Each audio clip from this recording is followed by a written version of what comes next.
sa daigdig ay lagana, liwanag na sumisikat, salitang buhay ng lahat.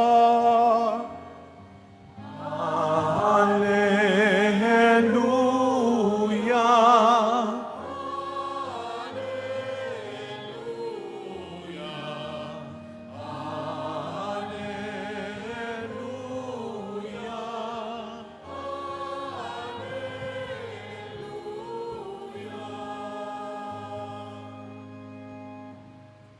Sumainyo ang Panginoon.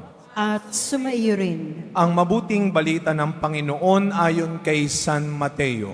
Papuri sa iyo, Panginoon. Noong panahong iyon, sinabi ni Jesus sa kanyang mga alagad, narinig ninyo na noong unay iniutos sa mga tao, huwag kang makikiapid. Ngunit ngayon sinasabi ko sa inyo, ang sinumang tumingin ng may mahalay na pagnanasa sa isang babae, sa isip niya'y nakiapid na siya sa babaeng iyon. Kung ang mata mo ang siyang nagiging sanhi ng iyong pagkakasala, dukutin mo at itapon, sapagkat mabuti pang mawalan ka ng isang bahagi ng katawan kaysa buo ang iyong katawang itapon sa impyerno. Kung ang iyong kamay ang siyang nagiging sanhi ng iyong pagkakasala, putulin mo at itapon. Mabuti pang mawalan ka ng isang bahagi ng katawan kaysa buo ang iyong katawang itapon sa impyerno. Sinabi rin naman, kapag pinahihiwalay ng lalaki ang kanyang asawa, ito'y dapat niyang bigyan ng kasulatan ng paghihiwalay. Ngunit ngayon, sinasabi ko sa inyo, kapag pinahiwalay ng isang lalaki ang kanyang asawa, nang hindi naman ito nangangalunya, at ito'y nag-aasawang muli, ang lalaking ito'y nagkasala. Itinulak niya ang kanyang asawa sa pangangalunya. At sino mang mag-asawa sa babaeng hiniwalayan ay nangangalunya. Mga kapatid, ang mabuting balita ng Panginoon. Pinupuri ka namin, Panginoong Heso Kristo. Magsiupo ang lahat. Good afternoon po sa inyong lahat. Patiin natin ang mga katabi natin, good afternoon. At mga kapatid, Biyernes muli, araw ng ating debosyon sa ating mahal na pong Jesus Nazareno. Bigyan natin ng palakpak ng papuri at pasasalamat ang ating mahal na pong Jesus Nazareno. Mas malakas sa palakpak para sa Kanya. Alam niyo, pag tinitignan ko kayo, yung iba, hindi naman namin kayo pinipilit kung ayaw ninyong pumalakpak. Pero yung iba parang nagdadalawang isip, nahihiya, natatakot. Pero nakakatawa hong makita yung talagang kulang na lang tumayo kayo sa inyong pagpalakpak sa pagbibigay papuri sa ating Panginoong Jesus Nazareno. Kaya sabihin niyo po sa katabi ninyo, huwag kang mahiya. Wow. Huwag kang mahiya. Iba ho yung walang hiya sa huwag mahiya. Alam niyo, minsan mga kapatid, isa po sa mga nagiging dahilan kung bakit dumadami pa rin ang maling gawain, ang isang masamang bagay, sapagkat marami pa rin ang taong ikinahihiya ang katotohanan. Ikinahihiya ang kabutihan. Ikinahihiya ang pananampalataya. Kaya napakaganda po ng santong ipinagdiriwang natin ngayon. Sino ba naman ang hindi nakakakilala, lalo na sa mga nakatatanda, kay San Antonio de Padua, Saint Anthony de Padua. Piyesta ngayon sa Singalong, no? Saint Anthony. Doon din sa may Legarda, no? Yung dalawang kambal na simbahan kung tawagin, piyesta nila. Si Saint Anthony, tinignan ko hinahanap ko, ba't wala doon si Saint Anthony? Siguro pinapaayos yung imahen. Isang Fransiskanong pari na nakilala sa kanyang, hindi lamang po siya dinadasalan pag may nawawala, siya po'y nakilala sa kanyang pagiging magaling, mahusay na tagapagsalita. Preacher. At yung kanyang kahusayan sa pagsasalita, sa pagpapahayag ng mabuting balita, ang siyang itinuturo niya sa atin ngayon. Bakit mo ikakahiya ang isang bagay na totoo, tama at mabuti? Kaya lang yun ang ating mundo ngayon. Yung mga gumagawa ng mabuti, ng maganda, ng tama, hiyang-hiya. Pero yung mga walang hiya, ang tapang-tapang. Talagang yung gumagawa ng mali, yung masama, yun sila ang malakas, sila ang nasa harap, sila ang laging naririnig, sila ang malakas ang loob. Kaya sana, hilingin natin kay Saint Antonio de Padua, bigyan niya tayo ng lakas ng loob, tulungan niya tayo na tumulad tayo sa ating Pong Jesus Nazareno. Yung narinig nating ebanghelyo ngayon, hindi biro yun. Parang kung pinakikinggan ninyo kanina, ini-imagine nyo ba ang Panginoon? Kaya ninanamnam ko mabuti yung pagkakasabi, kung ang iyong mata ang sanhi ng iyong pagkakasala, dukutin mo, itapon mo. Kung ang iyong kanang kamay ang dahilan ng pagkakasala, putulin mo. At huwag kayong mangangalunya. Napakabigat na mga salita yon. Pero alam natin, marami pang sinabi si Kristo na hindi kagad matanggap ng mga tao noon. Ikaw naranasan mo na ba? At hanggang ngayon, nagtitimpi ka pa rin? Ano pa nga ba yung mga katotohanan na hindi mo kayang bitawan? Na hindi mo kayang sabihin? Nahihiya ka sa anak mo? Nahihiya ka sa nanay at tatay mo. Nahihiya ka sa kapatid mo. Nahihiya ka sa mga kaibigan mo. Nahihiya ka sa mga taong tumutulong sa iyo. Nahihiya ka sa mga taong nagmamalasakit sa iyo. Anong ikinahihiya mo?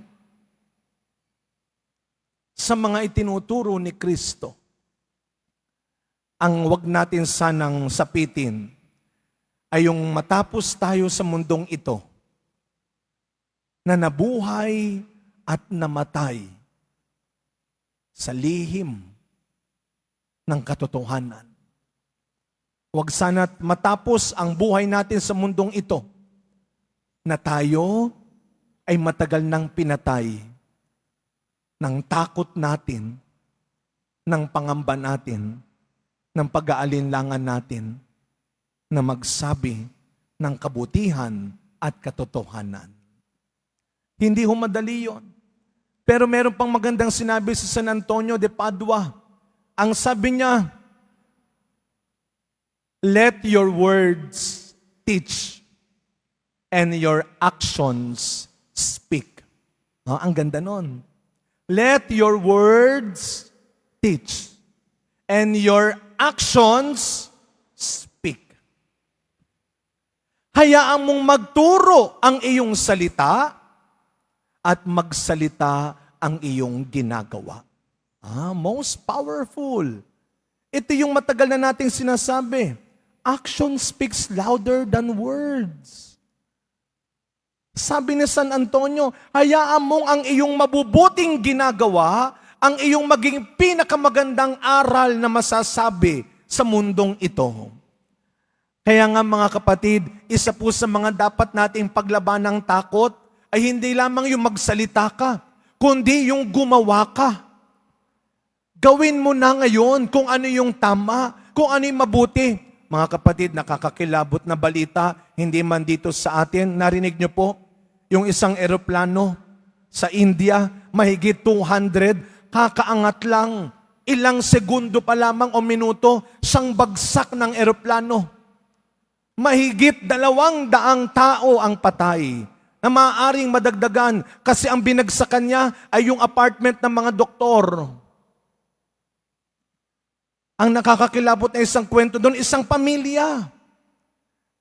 Doon sa Europe, yung lalaki matagal na nagtrabaho. Kinuha lang niya yung kanyang mag-iina. Meron silang selfie sa eroplano bago umakyat ang eroplano. 3 anak na bata, mag-asawa. Yung misis, kaka-retired lang bilang teacher. Tapos ang kwento sa isang iglap. Kaya, ano ang sabi ng isang awitin natin? Minsan lang tayo dadaan sa mundong ito. Ano mang mabuti, magandang magagawa mo, ay gawin mo na ngayon sapagkat minsan lang tayo dadaan sa mundong ito. Kaya mga kapatid, yung pagsisimba ninyo dito, lalo na tuwing Biyernes, yung pananampalataya natin sa Pong Jesus Nazareno, hindi kinakahiya, pero hindi rin ipinagyayabang lang, kundi ipinagmamalaki sa pamamagitan ng paggawa natin ng mabuti. Sa pagkapatuloy ng ating misa, mga kapatid, sa tulong ng panalangin ni San Antonio, nawa madagdagan ang lakas ng loob natin na magsabi ng katotohanan at gumawa ng kabutihan. Bilang mga tunay na deboto ng Pong Jesus Nazareno, magturo ka sa iyong mga salita at magsalita ka sa iyong mabubuting ginagawa. Amen.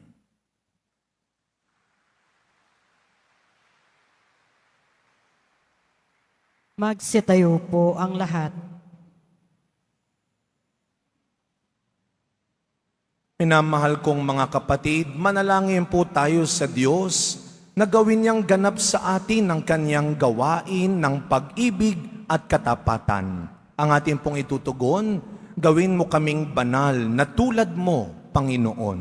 Gawin mo kaming banal na tulad mo, Panginoon. Ang simbahan naway magpatuloy sa na ipahayag ang karangalan ng kasal at tulungan ang mga mag-asawa na manatiling magkasama sa banal na pagsasabuhay ng kanilang buhay may asawa. Manalangin tayo.